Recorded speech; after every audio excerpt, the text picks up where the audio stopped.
Hi everyone, welcome back to our channel. In today's video, I'm going to show you how to share Google Docs in Messenger. It is a very simple and easy process, so let's get started. First of all, find the Google Docs on your home screen. Now open it. After opening the app, choose one document that you want to share in Messenger. Scroll down and tap on it. Now here you can find the three dot lines at the top right corner. Simply tap on it.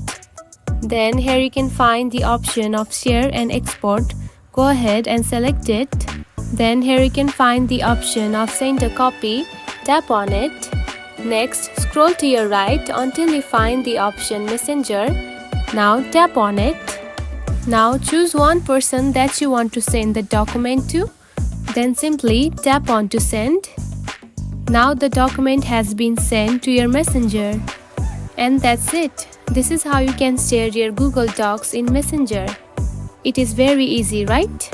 If you found this video helpful, don't forget to like and subscribe for more tips. Thanks for watching.